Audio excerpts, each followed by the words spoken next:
Nimefurahi kuungana nanyi leo hapa Ngurudoto jijini Arusha kwa ajili ya mkutano mkuu wa 12 wa Chama cha Waandishi Waendesha Ofisi Tanzania, kwa kifupi TAPSEA.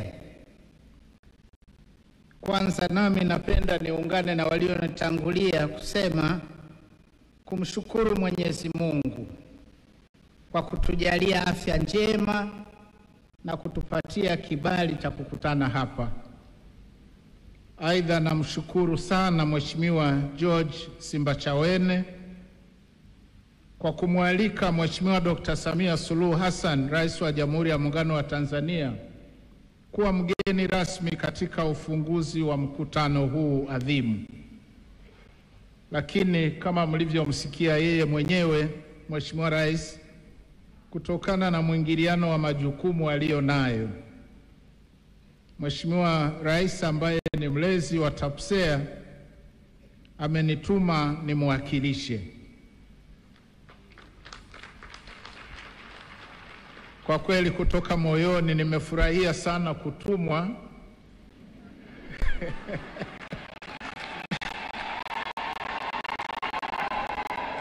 maana nimepata fursa adhimu ya kukutana nanyi wana TAPSEA kwa mara ya kwanza mkiwa kwa wingi wenu namna hii.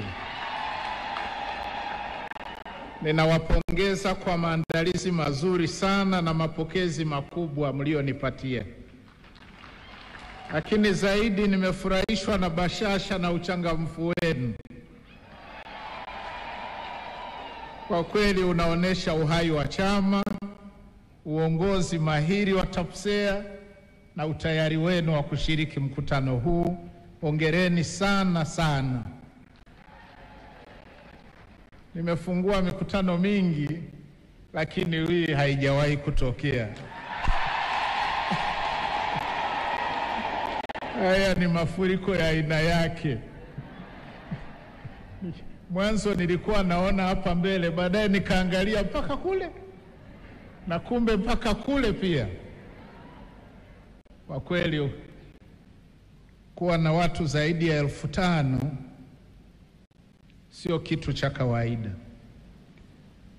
Ninapongeza sana waliofanya uamuzi kwamba mtoko huu wa wanachama wa TAPSEA uwe mubashara,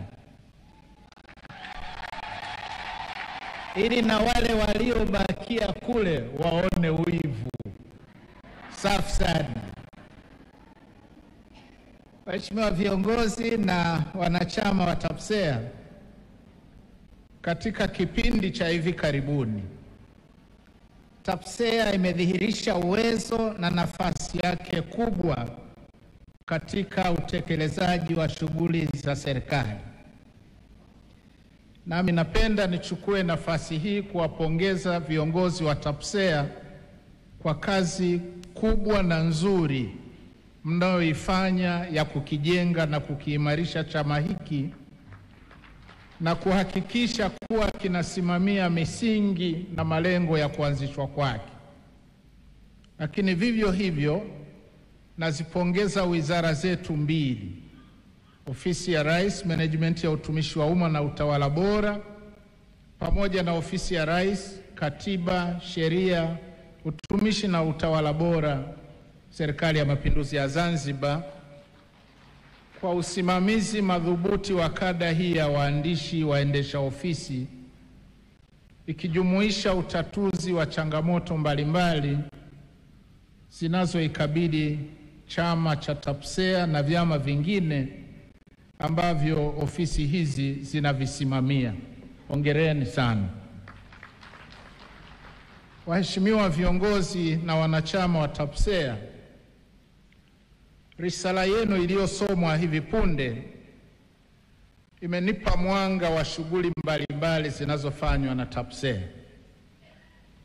Nimefurahishwa na jitihada mnazofanya za kuwaunganisha wanataaluma wa kada hii muhimu ya waandishi waendesha ofisi na kubadili taswira ya taaluma hii nchini ili kuweza kuendana na kasi ya mabadiliko ya mazingira ya kazi hivi sasa. Hili ni jambo muhimu kwa kuwa linawaweka tayari kutoa mchango katika kuendesha shughuli za serikali na sekta binafsi maofisini kwa ufanisi. Lakini pia nimevutiwa na jitihada za kusaidia jamii kila unapofanyika mkutano mkuu kama huu.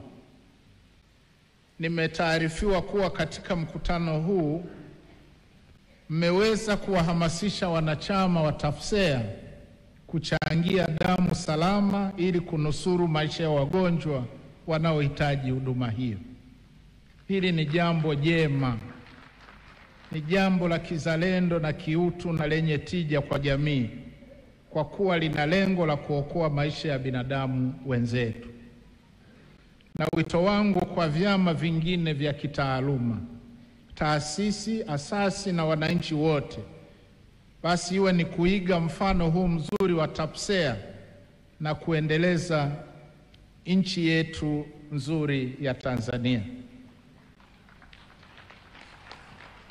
Kada ya waandishi waendesha ofisi ni muhimu sana katika utumishi wa umma na sekta binafsi, kwa kuwa ndiyo inayohusika na kupanga na kuratibu mikutano na miadi kwa ajili ya viongozi.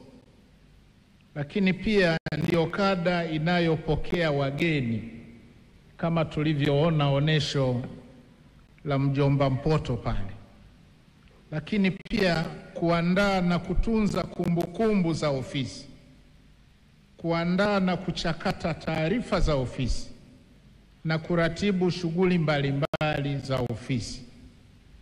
Kupitia majukumu haya, kada hii inatoa mchango mkubwa sana katika kuboresha utendaji kazi wa idara, taasisi za serikali, sekta binafsi, ikiwemo taasisi za kidini kama tulivyoona leo.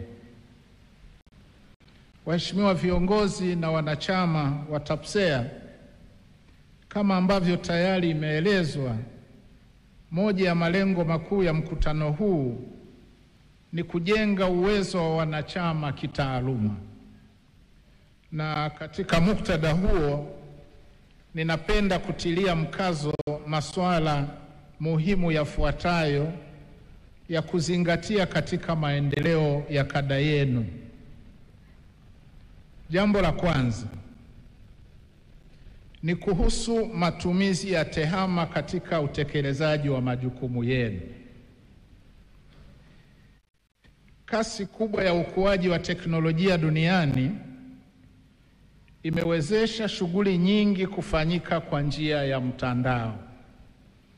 Kwa sababu hiyo, serikali imejikita katika uendelezaji wa miundombinu ya TEHAMA, upanuzi wa mtandao wa internet, huduma za simu za mkononi, ujenzi wa vituo vya kuhifadhi taarifa, yani data centers, na uboreshaji wa huduma za serikali mtandao kwa kujenga mifumo ya kidijitali katika utendaji wa serikali ili kuboresha utoaji wa huduma kwa wananchi.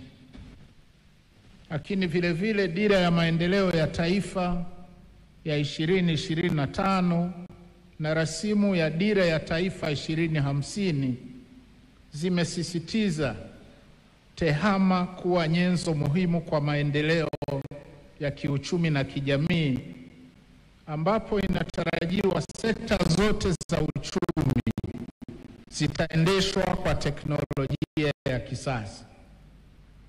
Kwa upande wenu waandishi waendesha ofisi, TEHAMA imepunguza kazi zinazofanywa kwa mikono, imerahisisha mawasiliano ndani na nje ya taasisi, imeboresha management ya taarifa na takwimu, imepunguza gharama na kuboresha utendaji katika taasisi, na imewawezesha watumishi kufanya kazi nyingi zaidi kwa muda mfupi. Na kwa kuzingatia maendeleo ya haraka ya TEHAMA katika kazi za kila siku za waandishi waendesha ofisi, Napenda kusisitiza kuwa ustadi katika TEHAMA sasa umekuwa ni sifa muhimu ya utendaji wenu. Hivyo waandishi waendesha ofisi hamna budi kujiweka tayari ili kuendana na kasi ya mabadiliko ya teknolojia kwa kuendelea kujifunza na kuwa wabunifu zaidi. Lakini vile vile ninatoa rai kwa waajiri kuandaa mafunzo kazini na mafunzo ya muda mfupi ili kuwawezesha waandishi waendesha ofisi kuhuisha ujuzi wao katika teknolojia mpya za ofisi na zile zinazoibukia. Na hii ni pamoja na matumizi ya adili ya kompyuta na programu zake. Kwa sababu hiyo, nimefurahia sana kauli mbiu ya mkutano huu inayosema mwandishi mwendesha ofisi mwenye weledi na ari ya mabadiliko ni daraja kati ya teknolojia na ufanisi wa taasisi.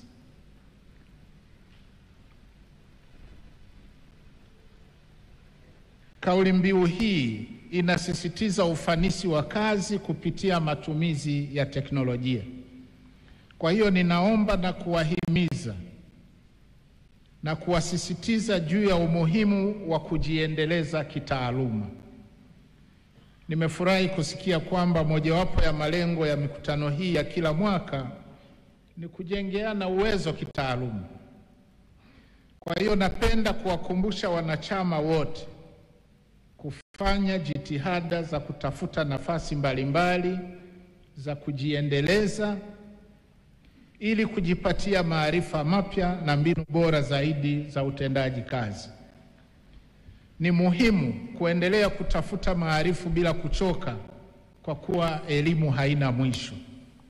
Na katika hili ninavitaka vyuo vinavyotoa mafunzo kwa kada hii ikiwemo Chuo cha Utumishi wa Umma kujitahidi kutoa mafunzo na kuboresha mitaala ili kuendana na mabadiliko yanayojitokeza. Na kimsingi vyuo viwaandae waandishi waendesha ofisi kufanya kazi katika mazingira ya sasa na mazingira yajayo.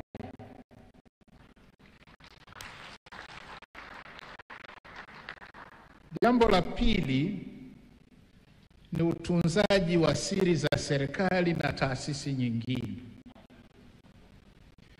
Ninafahamu kuwa katika utendaji kazi wenu wa kila siku mnashughulika na masuala mengi ambayo ni nyeti.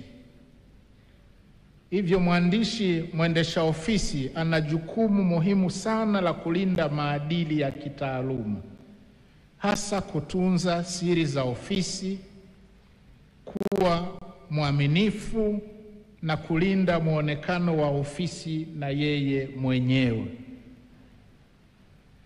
Kama ambavyo imewahi kusisitizwa katika mikutano iliyopita, nami napenda kurudia tena kutoa msisitizo kuhusu kuzingatia utunzaji wa siri za serikali na taasisi nyingine ambazo katika utendaji kazi wenu mnapata kuzifahamu. Uvujaji wa siri unadhoofisha kwa kiasi kikubwa ufanisi wa kazi na kurudisha nyuma hatua za utekelezaji wa majukumu mbalimbali. Aidha, uvujaji wa siri wakati mwingine hupelekea uhasama baina ya watumishi au baina ya watumishi na waajiri na hata kuvuruga utendaji kazi na uhusiano mwema kazini. Na katika ulimwengu huu wa ushindani wa kibiashara, uvujaji wa siri unaweza kudhoofisha taasisi na hata kuhatarisha usalama wa nchi. Kwa hiyo narudia tena kuwaasa kuzingatia jambo hili la kimaadili, na ninasisitiza pia kuzingatia weledi katika taaluma yenu. Waheshimiwa viongozi na wanachama wa TAPSEA, jambo la tatu ni changamoto zinazoikabili kada ya waandishi waendesha ofisi. Sasa la kwanza limeshasemwa hapa kwamba waajiri wengi hawaruhusu wanachama wa TAPSEA kuhudhuria na kushiriki mikutano ya mwaka kwa ajili ya kujifunza na kuchangamana na wanataaluma wengine. Na kwa taarifa nilizopewa, changamoto hii ni kubwa zaidi katika halmashauri na mamlaka za serikali za mitaa pamoja na taasisi za serikali. Kwa kutumia hadhara hii, ninawaelekeza waajiri wote nchini kuwapa waandishi waendesha ofisi na kada nyingine fursa ya kushiriki mikutano ya kitaaluma na kuwawezesha kibajeti na kilojistiki.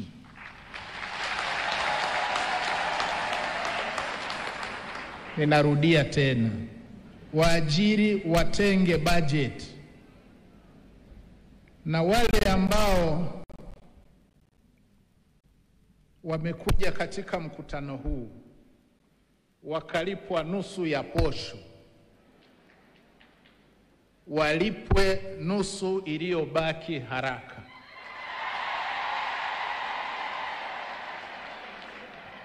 Na kutaka Waziri wa Nchi, Ofisi ya Rais na pacha wako,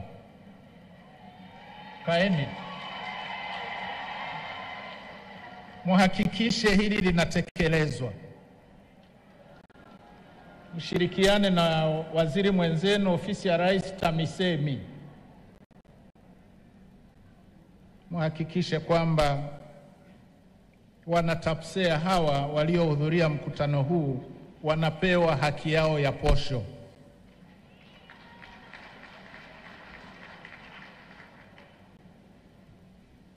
Watu wa ajabu kweli.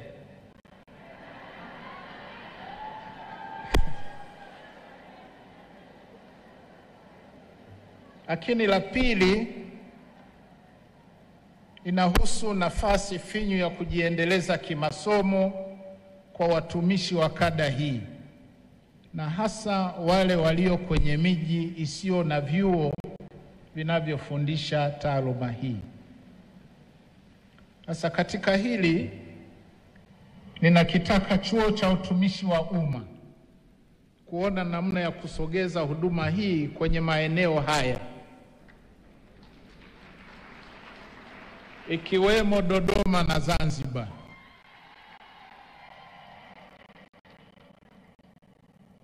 Kwa nimefurahi hatua ambazo umezieleza Mheshimiwa Waziri wa Nchi kuhusu maelekezo yako ya kuanzisha kozi ya awali, foundation course ya uhazili, ili kuwawezesha waandishi waendesha ofisi kujipatia sifa za kujiendeleza kielimu katika ngazi ya shahada. Kwa hili muendelee kulisimamia. Lakini pia imesemwa kuhusu muundo wa kada ya waandishi waendesha ofisi. Huyo ambaye hataki kutekeleza waraka wa utumishi, Mheshimiwa Waziri, ninakutaka sasa uwasilishe taarifa kwa Mheshimiwa Waziri Mkuu ili tumjue huyo ambaye hataki kutekeleza waraka huo wa utumishi.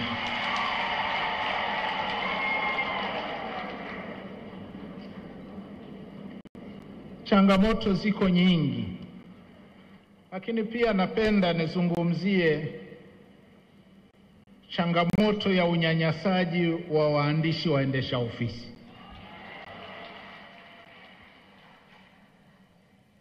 Wapo viongozi wanajiita mabosi.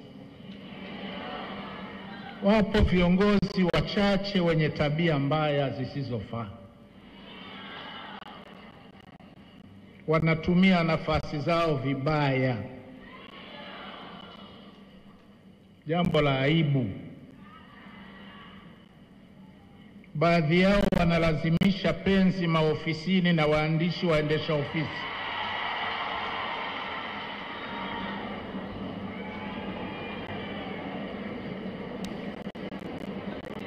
Lakini wengine au watu wa ovyo hao, na sijui kwa nini hawajaacha kazi.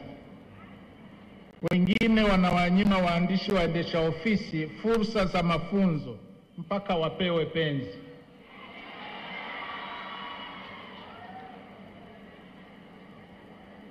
Hata posho nazo ndio kama tulivyosikia wanaowekea kauzibe, pamoja na kuwa wanajua kada hii ndio inayosukuma majalada kwenda kwenye ofisi za malipo. Haya hayakubaliki kabisa, sio kwenye serikali inayoongozwa na mama shupavu Dr. Samia Suluhu Hassan. Kwa waheshimiwa mawaziri mlioko hapa na makatibu wakuu wenu, msiyafumbie mambo haya macho. Ninawataka muweke utaratibu wa siri wa kupokea malalamiko ya waandishi waendesha ofisi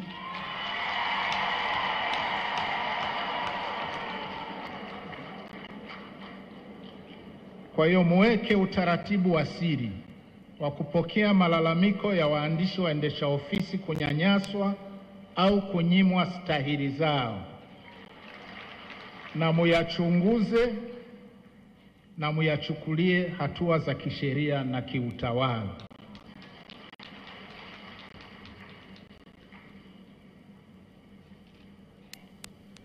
Waheshimiwa viongozi na wanachama wa TAPSEA, bahati nzuri Mheshimiwa Rais ametupatia heshima kubwa sana, licha ya majukumu makubwa ya ugeni wa kitaifa, kuongea nasi wana TAPSEA. Na mmemsikia yeye mwenyewe. Mpigieni tena makofi Mheshimiwa Rais.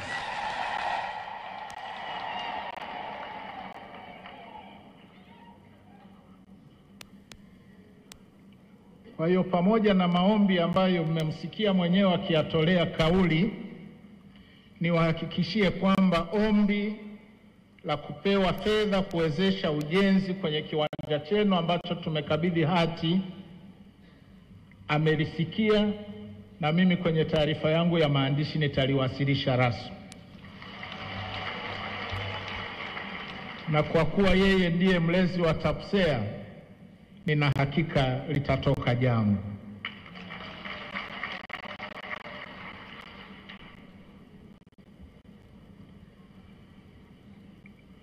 Mmemsikia mwenyewe, ameshafanya mambo Mei Mosi, na hakika ni dhamira ya serikali, pamoja na yale ambayo Mheshimiwa Waziri ameyaeleza, kila hali itakavyoruhusu, hali ya kiuchumi, hakika Mheshimiwa Rais hata sita kushughulikia stahili za wana-TAPSEA na watumishi wote wa serikali, ikiwemo kuendelea kuongeza mishahara ya serikali.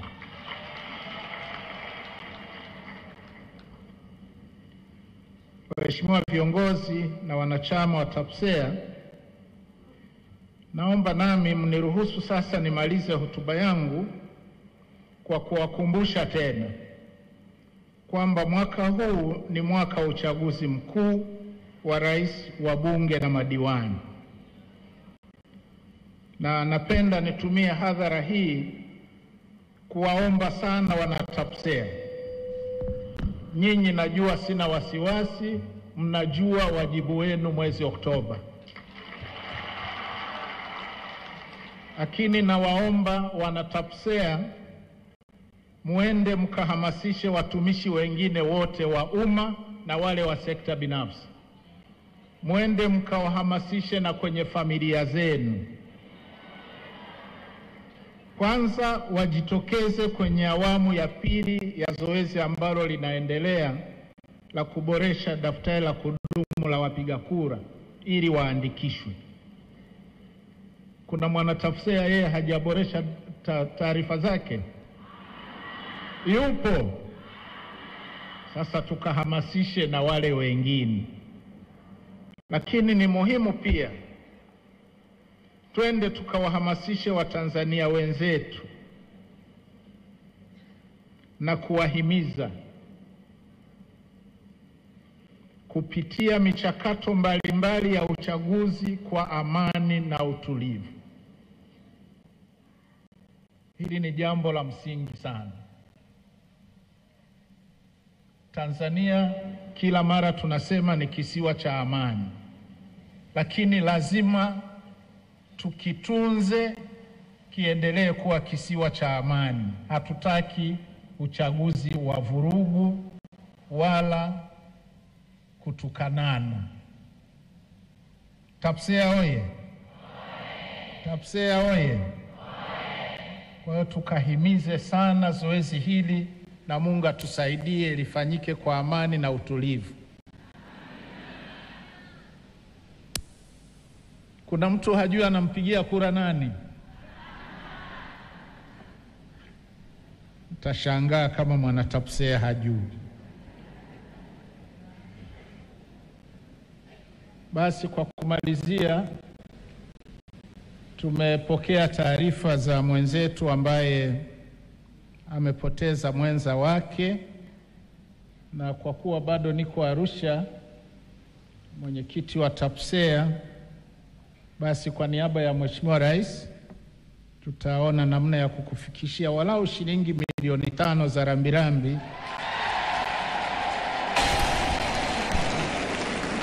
kwa mwana TAPSEA ambaye amefiwa na mume wake. Tunampa pole sana, na roho ya marehemu ipate rehema kwa Mungu, ipumzike kwa amani.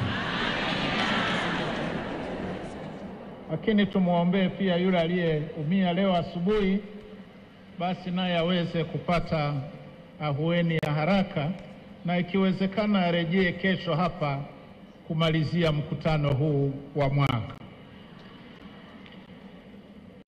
Kwa hiyo baada ya kusema hayo, ninayo heshima kwa niaba ya Dr. Samia Suluhu Hassan, Rais wa Jamhuri ya Muungano wa Tanzania, kutamka kuwa mkutano mkuu wa 12 wa Chama cha Waandishi Waendesha Ofisi Tanzania TAPSEA umefunguliwa rasmi, na ninawatakia mkutano wenye mafanikio tele.